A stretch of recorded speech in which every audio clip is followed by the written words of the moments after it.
যার ধমকে কেঁপেছে গোটা আরব বিশ্ব, হুঙ্কারে থমকে গেছে বিশ্ব মোড়লরা, আর চোখ রাঙানিতে ভয় পেত ইসরায়েল, তিনি ইরানের প্রেসিডেন্ট ইব্রাহিম রাইসি।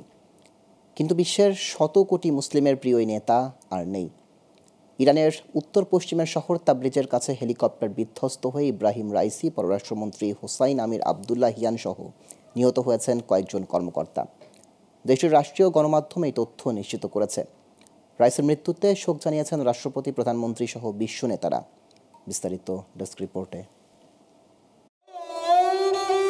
ইরানের অন্যতম জনপ্রিয় প্রেসিডেন্ট ইব্রাহিম রাইসির হেলিকপ্টার দুর্ঘটনায় মৃত্যুর সংবাদ মেনে নিতে পারছে না ইরানের কোটি কোটি মানুষ। তারা মনে করত রাইসির জনপ্রিয়তা একদিন পৌঁছে যাবে সর্বোচ্চ ধর্মীয় নেতা আয়াতুল্লাহ খামেনির কাছাকাছি।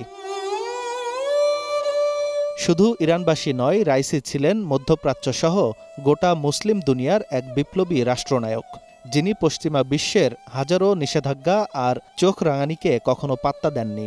উল্টো যার ধমকে বারবার লেজ গুটিয়েছে ইহুদি রাষ্ট্র ইসরায়েল। মুসলিম বিশ্বের এই নেতা রোববার দুটি বাঁধ উদ্বোধন করতে যান আজারবাইজানের সীমান্তের কাছে। এরপর হেলিকপ্টারে যাচ্ছিলেন ইরানের উত্তর পশ্চিমের তাবরিজ শহরে। সঙ্গে ছিলেন পররাষ্ট্রমন্ত্রী হোসেইন আমির আবদুল্লাহিয়ান সহ কয়েকজন কর্মকর্তা। কিন্তু তাদের বহনকারী হেলিকপ্টারটি ঘন কুয়াশায় হঠাৎ বিধ্বস্ত হয় পূর্ব আজারবাইজানের জোলফার কাছে দুর্গম পাহাড়ি এলাকায়। এ সংবাদ পাওয়া মাত্র ইরানের উদ্ধারকারী দল ও রেড ক্রস কর্মীরা ছুটে যায় ঘটনাস্থলে। কিন্তু বৈরী আবহাওয়ার কারণে ব্যাহত হচ্ছিল উদ্ধার কাজ। ভারী বৃষ্টি ও ঘন কুয়াশার কারণে দূরের কিছুই দেখা যাচ্ছিল না। অবশেষে সোমবার ভোরে বিধ্বস্ত হেলিকপ্টারটির ধ্বংসাবশেষ খুঁজে পাওয়ার কথা জানায় ইরানি রেড ক্রিসেন্ট সোসাইটি।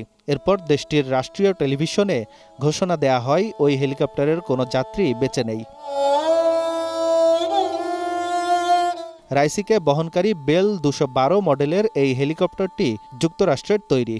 এতে পাইলট সহ বসতে পারেন 15 জন। তাই অনেকের মনে সন্দেহ উকি দিচ্ছে এটি দুর্ঘটনা নাকি পরিকল্পিত কোনো হত্যাকাণ্ড। ইব্রাহিম রাইসির জন্ম 1960 সালে উত্তর পূর্ব ইরানের পবিত্র শহর মাশহাদে। অত্যন্ত মেধাবী এই তরুণ মাত্র 20 বছর বয়সে প্রসিকিউটর জেনারেল নিযুক্ত হন কারাজ শহরের।